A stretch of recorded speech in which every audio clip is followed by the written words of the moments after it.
What's up? Everything you're going to see in this video is gear that I trusted and I used myself for countless hours in order to run up to 100 miles.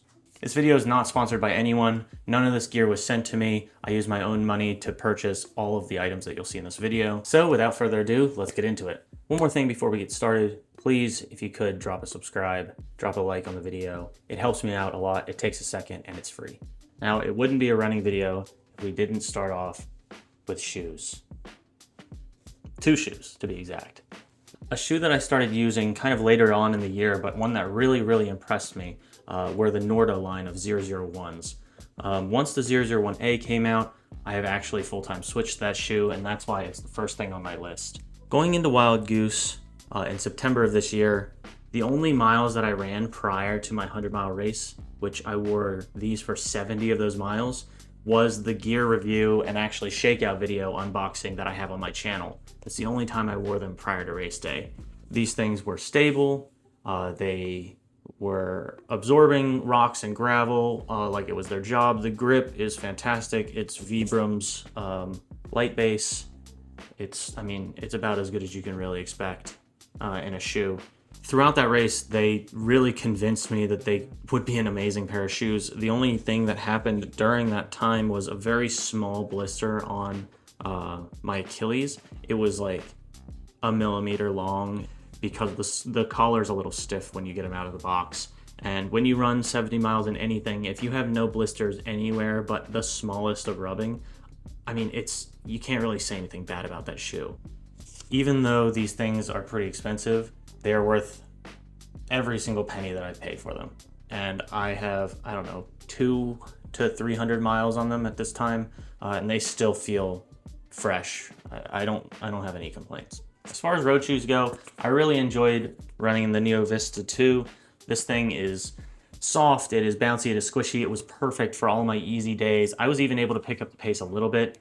On tempo, and faster, I would still probably pick up a faster shoe. I know they make the Neo Zen, that's kind of supposed to be a more responsive trainer. I don't have it, but Neo Vista 2, it was awesome. I've put hundreds of miles on this exact pair over the last 365 days, and it's been great. Now on to the more, gear. First on that list, what's a gear video without poles? Right now I have the Lecky FX Carbon Ultra 1, I think is what they're called. Ultra Trail FX 1 Carbon is what they're actually called. These are actually on my list. They're the only piece of gear that I haven't tried for more than, a few months. Really the only time actually it's funny, it's still on there. The only time I really used this was a 12 and a half hour shift out at the Rim to River 100. Shout out you guys freaking rule. That race was amazing. While I was pacing my coach, Lindsay. These things, the glove attachment system, I was previously using the Black Diamond Carbon Distance Z, I think it's called. And those things were great, they were awesome, but having to fiddle around with the loops and the hands, having these things with the integrated handles, it really just changed my entire opinion. I don't miss them at all, and I've only used them the one time. The other issue that I had with the old poles was eventually they would get stuck, or either open or closed, where at the point where I couldn't actually extend them. The ability to use your hands while you're running and at an aid station, you can still do this and your poles are just dangling. You don't really have to do anything with them. You just, be mindful, of course, but that detail is more than enough for me to be happy with making a permanent switch to these poles, even though I haven't really put a ton of time into them. Next on accessories, another piece of gear that really got me. This thing's been amazing for so long. A lot of ultra runners already know about this headlamp, but it's the Phoenix HM65 RT. This thing is insanely bright.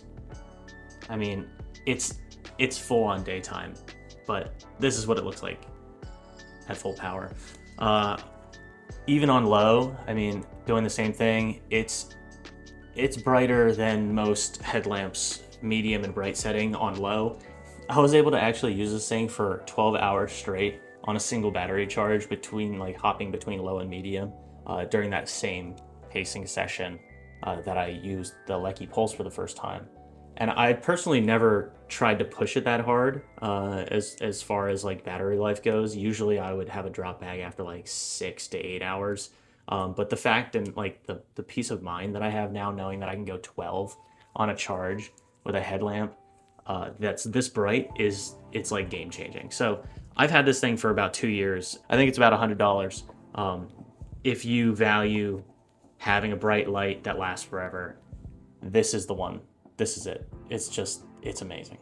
Following up the headlamp, we have this arm heart rate monitor by Koros. This thing is, again, a more like second half of the year addition for me, but it's something that really helped fine tune my training. Generally speaking, your wrist heart rate on your watch is not accurate. I think most people understand that as a fact. It doesn't really stop us from taking it as scripture though, unfortunately. So being able to have this and have the accuracy of a heart rate chest strap, but in the package of something that just slips on and off your arm very easily and it just stays there. It's significantly more accurate than your watch will be, but it is more comfortable than what your chest strap would be. What's an ultra running video without lube? That sounds so weird. Squirrel's nut butter is what I go with. I like the stick version. It's easy to apply, especially mid-race. But for my feet, I used to use the squirrel's nut butter, the foot salve. It's kind of a pain in the butt to put on, and it's not as easy as like a stick form, even onto your in between your toes and stuff like that. So I started using the Body Glide foot. It works great. I don't think I've ever had a blister, even though I've run races while I was completely soaked for more than 12 hours straight. It's never really let me down, so that's another great option. Next on the list for gear, accessories, your friend out on the trail when you're feeling lonely. I don't know if you can really see it, but these are the Shocks Open Run Pro 2. The thing that really impressed me about these, and I had the first ones as well, originally I bought them for the battery power and all that over the original versions, but the sound quality upgrade that they made with the version 2 is like mind-blowing. The open ear design lets you hear what's going on around you, which is less important in the woods unless you're in bear country or something, and then on the road, I mean, it's invaluable to know as a runner if you're going to get hit by a car or not, essentially. So in that case, these things have been fantastic. They hold a charge for forever, and I'm glad I own them. Next, a naked belt. Again, this is one of those things that I used to swear by only running with a vest, even if it was like loops and I would be out there for say 2 hours or 3 hours. I would pack my vest full of all my gear that I need, especially I do a lot of training at Valley Forge, which is conveniently about a 6-mile loop. So I stopped back in my car and I would just halfway fill up my vest every single time, restock water, etc. But especially in the summertime, it got really hot and uncomfortable to wear an extra layer of clothing, basically. So I ended up investing in a naked belt. Honestly, it's pretty good. I wish there are a few things that I wish were a little different. It just bounces a little bit more than you would expect, but for $60, it holds everything. It was pretty useful for me while I was training. I actually even raced Rattle Rock 50K using that. It was 95 degrees out, and I'm really glad I didn't have to put a vest on for it. Last on my list, it's not really even a piece of gear, but it's something that I've used almost before every single one of my runs, especially when I'm in a new place, the Footpath app.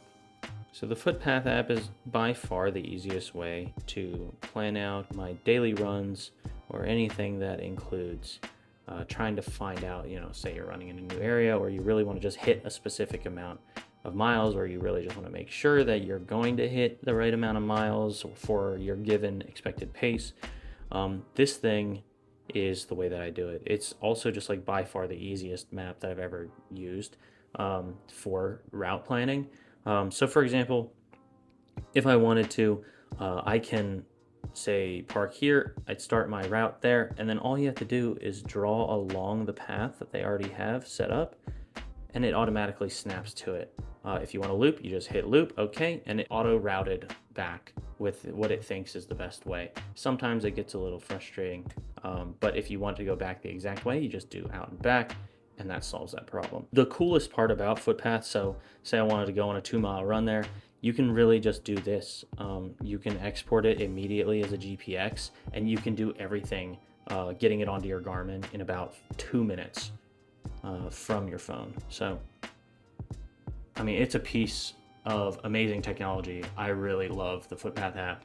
I cannot endorse it enough. I actually pay for the Pro subscription because I enjoy it so much. And I've been using it consistently since 2021, and I've been paying for it, I think, since like 2023. So going on 3 years, it's just the best. I think it's only like $20 a year. It's probably the best value ever. If you're using something like Strava to map out routes, for example, what are you doing? There are so many better options out there, namely Footpath. So shout out to you guys. You make the most used piece of gear in this entire video. So that was all the gear that got me through 2025. Thank you so much for watching. If you made it this far, please, again, subscribe, drop a like. If you have any comments or anything on any of the pieces of gear that you saw, please leave them down below this video. I'm more than willing to continue the conversation. I really do believe in all of the pieces of gear that I mentioned. Anyway, I hope everyone has a great 2026. This is New Year's Eve for me, so 2025, see ya.